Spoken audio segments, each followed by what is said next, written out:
पहाड़ों पर लगातार बारिश से जनजीवन पर बुरा असर पड़ रहा है। खासकर लैंडस्लाइड के खतरे बढ़ गए हैं। भारी बारिश के कारण केदारनाथ यात्रा मार्ग के मुनकटिया स्थित पहाड़ी से भारी पत्थर और मलबा आने से यात्रा मार्ग अवरुद्ध हो गया। वहीं एनडीआरएफ ने रेस्क्यू ऑपरेशन चलाकर सभी लोगों को बाहर सुरक्षित निकाला। सभी श्रद्धालु केदारनाथ दर्शन के लिए जा रहे थे। वहीं लैंडस्लाइड से केदारनाथ धाम की यात्रा को 4 घंटे के लिए रोक दिया गया था। प्रशासन ने लोगों से खराब मौसम के दौरान सावधान रहने के लिए कहा।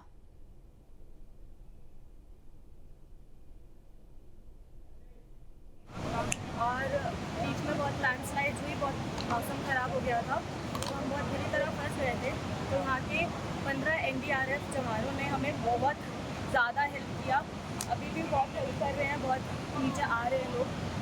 तो we are very happy and very thankful. बहुत थैंक यू इन लोगों का। 15 एनडीआरएफ के जवानों का बहुत बहुत धन्यवाद, उन्होंने हमको रेस्क्यू किया। केदारनाथ यात्रा में आए हुए थे और हम 4-5 घंटे से फंसे हुए थे लैंडस्लाइड के कारण। एनडीआरएफ के जवानों ने हमें निकाला और हमारे को सुरक्षित हमारे डेस्टिनेशन पर पहुंचाने की पूरी प्रक्रिया की। और पौड़ी में नवनियुक्त जिलाधिकारी स्वाति एस भदौरिया ने जिला योजना की समीक्षा बैठक ली है, जिसमें कई अहम निर्देश दिए गए। बैठक के दौरान स्वास्थ्य विभाग, रेशम विभाग, सेवा योजन विभाग और सहकारिता विभाग के जिला स्तरीय अधिकारी अनुपस्थित रहे, जिस पर जिलाधिकारी ने नाराजगी जाहिर की। उन्होंने कहा कि इन विभागों के अधिकारियों से स्पष्टीकरण तलब किया गया और जब तक ये विभाग अनुपस्थिति का एक ठोस कारण नहीं बता देते हैं, तब तक इनका योजना मद का बजट जारी नहीं किया जाएगा। जिलाधिकारी ने सभी विभागों को निर्देशित किया कि जिला योजना के अंतर्गत मिलने वाले धन का उपयोग केवल जनहितकारी और परिणाम आधारित योजनाओं पर किया जाए। उन्होंने अधिकारियों से कहा कि वो अपने अपने विभागों से कम एक नई और सार्थक योजना प्रस्तावित करें, जिससे जिले में विकास कार्यों को मजबूती मिल सके। अभी हम लोगों ने जिला योजना की एक डिटेल्ड बैठक भी करी, जिसमें कि 4 विभाग हमारे जो यहाँ उपस्थित थे उनके स्पष्टीकरण भी तलब किया और ये भी कहा है कि जब तक ये अपना इसका औचित्यपूर्ण स्पष्टीकरण नहीं देते तब तक इनके पैसे को रिलीज नहीं किया जाएगा। और साथ ही जो बाकी विभाग है उनकी भी डिटेल समीक्षा की गई, जिसमें उनको बताया गया है कि जो हमारे ज़िला पे जो टॉपअप अमाउंट की तरह से ये योजना है, जो हमारे ज़िला की अपनी एक लोकल ज़रूरत है, उसके अनुसार से इन योजनाओं को बनाया जाए। इसमें नवाचारी जो हमारी पहल है उसको ज़रूर इंक्लूड किया जाए और ऐसी योजनाओं को रखा जाए जो कि इसी वर्ष कंप्लीट भी हो सके। 31 मार्च के पहले हमारा उसको ग्राउंड पे उसका धरातल पर वो उतरना भी सुनिश्चित हो सके। और इसके अतिरिक्त जो हमारी जैसे स्कूलों की सर्विसेज हैं, इन सबको, और पर्यटन, स्पेशली पर्यटन को भी काफ़ी परिव्यय यहाँ पे स्वीकृत किया गया है, लगभग 6 करोड़ का। तो उसमें ऐसी कुछ योजनाएं होनी चाहिए जो लोगों के लाइफ में एक्चुअली डिफरेंस क्रिएट। और रामनगर में पुलिस ने 2 अलग अलग मामलों पर कार्रवाई करते हुए 10 लोगों को गिरफ्तार किया है। पहले मामले में एक युवक पर हत्या करने के मामले में फरार चल रहे 7 आरोपियों को गिरफ्तार किया। पुलिस अधिकारी ने बताया कि 13 जून को 2 पक्षों में मारपीट हो गई और मारपीट के दौरान एक युवक की मौत हो गई है। घटना के मुख्य आरोपी सिकंदर और उसके कुछ साथियों को पुलिस पहले ही जेल भेज चुकी है। वहीं दूसरे मामले में ड्यूटी के दौरान पुलिसकर्मी के साथ अभद्रता करने के मामले में 3 आरोपियों को गिरफ्तार किया गया। देखिए, 13 जून 2025 की रात को शान पंजाब चौराहे पर एक 2 गुटों के बीच में झड़प हुई थी, जिसमें एक व्यक्ति की मृत्यु हो गई थी और दूसरा पक्ष जो है गंभीर रूप से घायल हुआ था। तो उस घायल पक्ष की तरफ से तहरीर मिलने पर हमने मुकदमा पंजीकृत किया था। उसमें हमने कल 9 लोग गिरफ्तार किए हैं। दूसरी घटना 24 तारीख को चोरपानी किराए पर जो हमारी पिकेट लगती है IRB की, उसमें हमारे जवानों के साथ में 3 लड़कों ने बदतमीजी की थी, उनका मोबाइल छीनने का प्रयास किया था। तो उस संबंध में हमने मुकदमा पंजीकृत किया था, जिसमें 3 लड़कों को गिरफ्तार किया था। और देहरादून और हरिद्वार में ईडी की छापेमारी। रिटायर्ड PCS अधिकारी DP सिंह के ठिकानों पर छापेमारी हुई है। NH 74 घोटाले के आरोपी हैं DP सिंह। 2017 में NH 74 में करोड़ों रुपए का घोटाला हुआ था।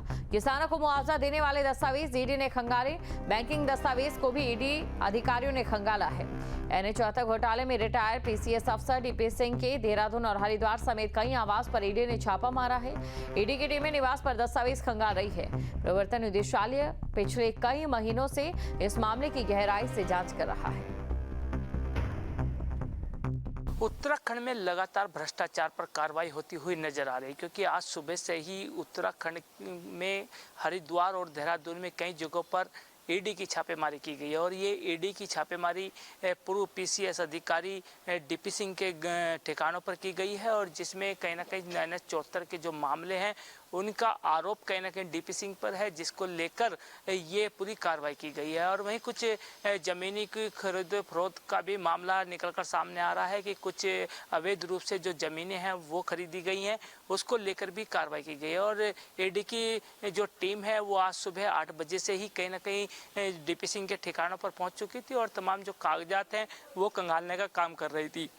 और अभी तक देखिएगा कि हालांकि जो ईडी की टीम है वो लगातार वहां पर कार्रवाई कर रही है, और अभी तक ईडी की टीम से कोई भी ऐसी जानकारी मीडिया को नहीं दी गई है कि वहां से क्या कुछ मिला है, लेकिन उम्मीद जताई जा रही है कि काफ़ी दस्तावेज वहां से ईडी अपने साथ ले जा सकते हैं। लेकिन अब देखने वाली बात होगी कि ईडी डीपी सिंह के ठिकानों पर किस तरह की कार्रवाई करती है और क्या कुछ उनको वहाँ से मिलता हुआ नजर आएगा।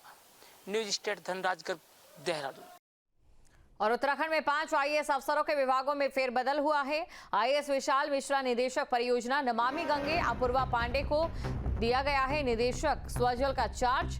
आईएएस गौरव कुमार को अपर सचिव सूचना प्रौद्योगिकी और टिहरी गढ़वाल प्राधिकरण उपाध्यक्ष बनी नीतिका खंडेलवाल।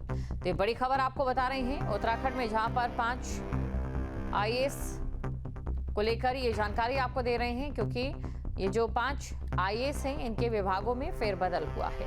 आईएएस विशाल मिश्रा निदेशक परियोजना नमामि गंगे, अपूर्वा पांडे निदेशक स्वजल, और साथ ही आईएएस गौरव कुमार सचिव सूचना प्रौद्योगिकी, टिहरी गढ़वाल प्राधिकरण उपाध्यक्ष बनी नीतिका खंडेलवाल। हल्द्वानी पहुंची जिले की प्रभारी मंत्री रेखा आर्य ने सुभाष नगर क्षेत्र में नवनिर्मित आंगनवाड़ी का शुभारंभ किया है और सरकार की बेहतर व्यवस्था का अवलोकन किया। इस दौरान उन्होंने कहा कि सरकार आंगनवाड़ी में पढ़ने वाले बच्चों को बेहतर व्यवस्थाएं प्रदान कर सके, इसके लिए लगातार नए प्रयोग करने जा रही है। प्रभारी मंत्री रेखा आर्य ने हल्द्वानी और उसके आसपास के इलाकों में अतिक्रमण के नाम पर लोगों को दिए जा रहे घर तोड़ने के नोटिस पर भी जवाब दिया। उन्होंने कहा कि अगर इस प्रकार के नोटिस का मामला सरकार के संज्ञान में लिया और लोगों के साथ अन्याय नहीं होने दिया जाएगा। ये चीज़ें कानून अपने तरीके से काम करता है और कहीं कहीं पे हमारे संवेदनता से भी हमें कई चीज़ें विचार करनी होती है। मैं समझती हूँ कि प्रशासन के भी और शासन के संज्ञान में निश्चित रूप से लोगों को हो रही असुविधा का संज्ञान भी लिया जाएगा और निश्चित रूप से ये भी सुनिश्चित किया जाएगा कि कानून का। देखिए, सरकार का जनभावना का संज्ञान लेना, कानून जो जनहित में ही बनाए गए हैं उसको भी संज्ञान में लेना और उसके बीच में से रास्ता निकाला जा सके उस पर भी विचार करना। तो सरकार चौतरफा तरीके से विचार कर रही है। निश्चित रूप से कोशिश यही होगी कि सभी का सामंजस्य बैठे। ये चीज़ें कानून अपने तरीके से काम करता है और कहीं कहीं पे हमारे संवेदनता से भी हमें कई चीज़ें विचार करनी होती है। मैं समझती हूँ कि प्रशासन के भी और शासन के संज्ञान में निश्चित रूप से लोगों को हो रही असुविधा का संज्ञान भी लिया जाएगा और निश्चित रूप से ये भी सुनिश्चित किया जाएगा कि कानून का। देखिए, सरकार का जनभावना का संज्ञान लेना, कानून जो जनहित में ही बनाए गए हैं उसको भी संज्ञान में लेना और उसके बीच में से रास्ता निकाला जा सके उस पर भी विचार करना। तो सरकार चौतरफा तरीके से विचार कर रही है। निश्चित रूप से कोशिश यही होगी कि सभी का सामंजस्य बैठे। जहाँ भक्ति है हर शब्द में, कथाओं में छुपे हैं दिव्य रहस्य और ज्योतिष देता है जीवन को दिशा। धर्म से जुड़ी हर बातों को जानने के लिए हमारे चैनल स्तुति को सब्सक्राइब करें। चैनल पर जाने के लिए इस लिंक पर क्लिक करें।